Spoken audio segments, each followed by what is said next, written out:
रियाच्या जिद्दने ही कशी दुनिया विरान केली आहे. प्रेमाच्या नावाखाली प्रत्येक श्वास आता कुर्बान केली होती. जेव्हा आवाज परत आली दहेकती आग बनून, प्रेमामध्ये मिळाल्या दगामध्ये आत्म्यावरती बसवला एक मोठा गहिरा दाग. सर्व काही झालं राग, मिटून गेला आता प्रत्येक निशाण. शांततेमध्ये उभा होता एक आता शेवटचा माणूस. सूर्य एक सामान्य दिवसासारखी गावामध्ये उगतो. हवा खूप भारी आणि धुंदली होती. गावाच्या चौपालमध्ये आता कोणीच नव्हतं आणि नाही कोणी प्राणी इकडे तिकडे धावत होता. चारीकडे कोणताच आवाज नव्हता, फक्त एक वेगळीच शांतता होती. रिया आणि रोहन रस्त्यावरती चालत होते. रियाच्या चेहऱ्यावरती हास्य होतं, पण रोहन थोडासा शांतता आणि घाबरलेला होता. तो सारखा मागे बघत होता, जसं कोणीतरी त्याचा पाठलाग करत असेल. बघितलंस रोहन, किती शांतता आहे. कोणताच आवाज नाही, कोणताच भेद नाही, फक्त तू आणि मी. जसं मी मागितलं होतं तसंच झालं आहे. तू वेडी झालीयस का ग? ही शांती नाही आहे, हे मृत्यू आहे. पूर्ण गाव गायब आहे, पूर्ण दुनिया गायब आहे. तुला कल्पना तरी आहे का की आपण काय हरवलं आहे?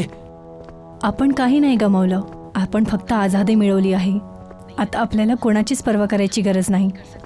आता आपल्याला कोणी वेगळं नाही करणार. ती समोर जाते आणि समोर असलेल्या एका बॉलला लाथ मारते. त्या बाउलच्या बाउन्स होण्यामुळे तो एक असा पहिला आवाज होता जो त्यांनी ऐकला होता जेव्हापासून सगळेजण गायब झाले होते. ते सर्वजण आपल्या मध्ये यायचे. आता हे बघ, हृदयाचा आवाज किती साफ ऐकतोय. रोहन अजूनही उदास आणि समोरच्या जीवनाला घेऊन खूप चिंतित आहे.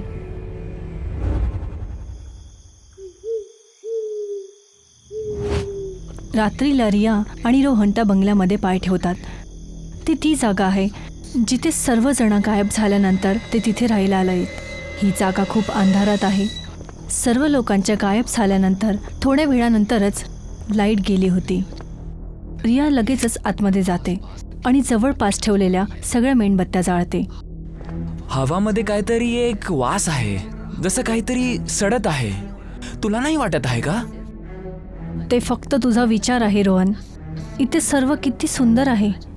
मी आज खूप चांगलं जेवण बनवलंय. ये, आपण सोबत बसून जेवूया. मला भूक नाही आहे. मला फक्त हेच कळत नाही आहे की तो दरवाजा उघडला कसा? जेव्हा तू काळी जादू केली होतीस तेव्हा जमीन फाटली होती. मी आपल्या डोळ्यांनी त्या लोकांना त्या काळ्या खड्ड्यात पडताना पाहिलं होतं. तुझी ती प्रार्थना, ती कोणती प्रार्थना नव्हती रिया. रिया रोहन जवळ जाते.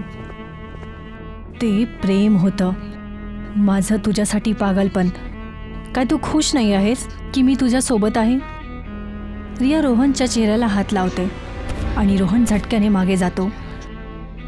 रियाचा चेहराचा जो प्रेमाने भरलेला होता तो अचानक आता रागात येतो. ती आपला हात मागे घेते. तू बदलतोयस रोहन.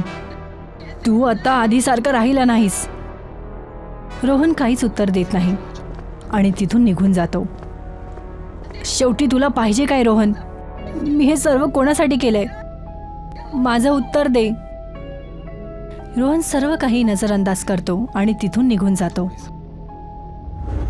थोड्या वेळानंतर बंगल्याच्या मागच्या बनलेल्या विहिरीजवळ रिया जाते. ती खूप चिंतित होती. रोहनद्वारे तिला एकटं सोडलेल्या कारण ती विहिरीजवळ जाऊन उभी राहते आणि आपले डोळे बंद करते. ती त्या दिवसाला आठवते ज्या दिवशी धरती फाटली होती. आवाज ऐकायला आला होता, पण तिला काहीच दुःख महसूस नाही होत. ती विहिरीमध्ये वाकून बघते. काय तुम्ही सर्व तिकडे आहात?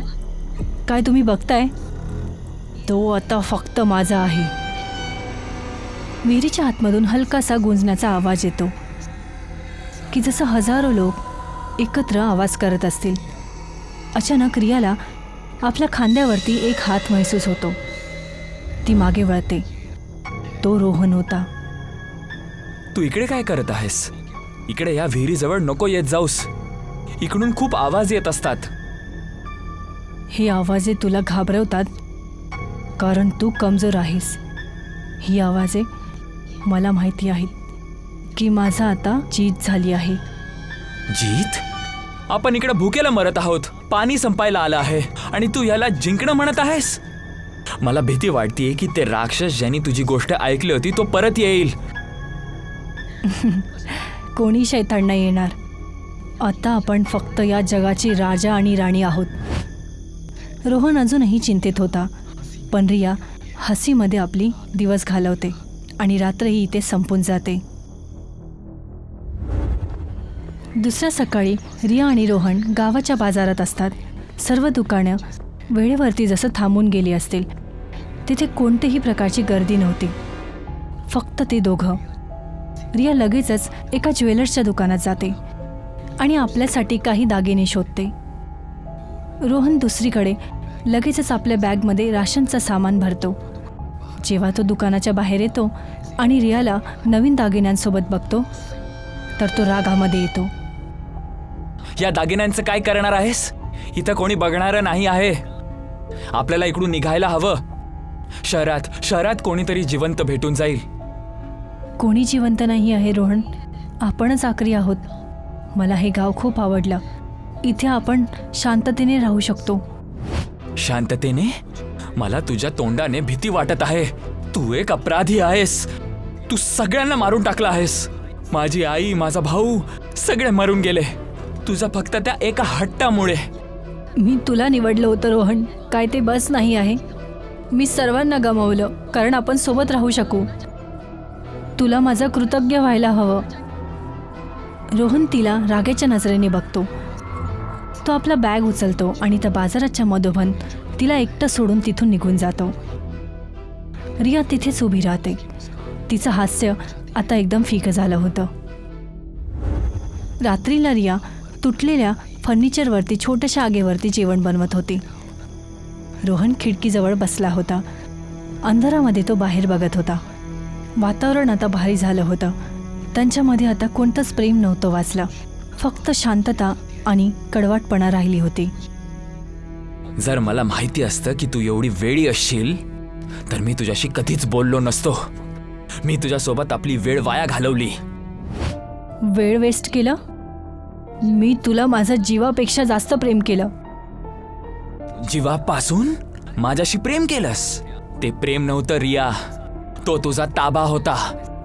मी तुझ्यासोबत ह्यासाठी होतो कारण तू अमीर घराण्याची होती. मला वाटलं माझं भविष्य बनून जाईल, पण तू तर माझं भविष्य उद्ध्वस्त केलं. रियाच्या हातातनं चम्मच खाली पडतो. ती रोहनला बघते आणि तिला समजून येतं की त्याने कधीच त्याला मनापासून प्रेम नव्हतं केलं. तर जर आज कोणी अजून दुसरी मुलगी जिवंत असती तर तू त्याच्याजवळ गेला असतास? बरोबर. मी कोणाकडे पण जाणार आहे, पण मला तुझ्यासोबत नाही राहायचं आहे. रिया रोहनला घुरते.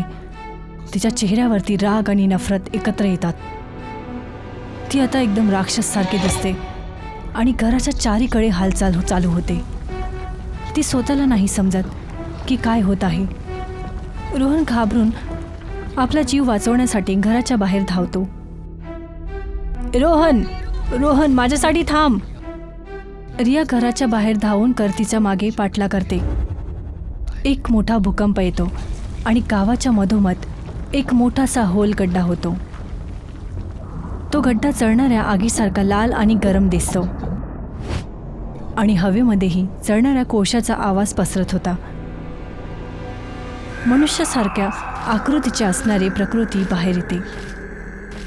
ती 30 लोकं होती ज्यांना आधी जमिनीमध्ये खेचून घेतलं होतं आणि आता ते पुढे चालून राक्षसाच्या रूपामध्ये परत आले होते. रिया आणि रोहन तिथे धावतच पोहोचतात आणि त्यांना हैराणीने बघतात.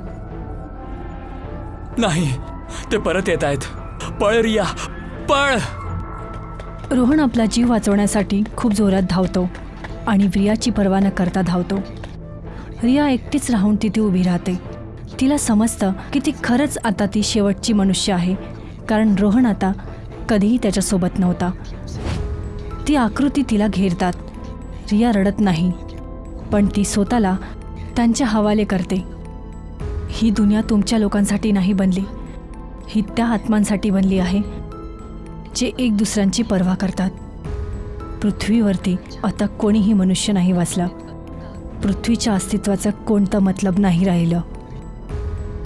रिया त्या आकृतींना एक हास्याने बघते जेव्हा ती रोहनद्वारा स्वतःला मरण्यासाठी सोडलेला बघते. त्या आकृती त्यांना नर्कच्या तोंडापर्यंत खेचून घेऊन जाते. तिचं शरीरही आता आगीच्या गोळ्यामध्ये परिवर्तित झालं होतं, जसं की आगीने तिला पूर्णपणे निगडलं असेल. तिथे कदाचित खोटं पण नसेल. शेवटी रिया आता स्वतःला त्या नरकच्या दरवाजामध्ये खेचून घेते. रोहन आपला जीव वाचवण्यासाठी धावतो, पण त्याचा रस्ता ते जळलेल्या आकृती थांबवतात. रोहन आता एक पाऊल मागे जातो. नाही नाही, मी तुला नव्हतं मारलं. नाही, मला सोड.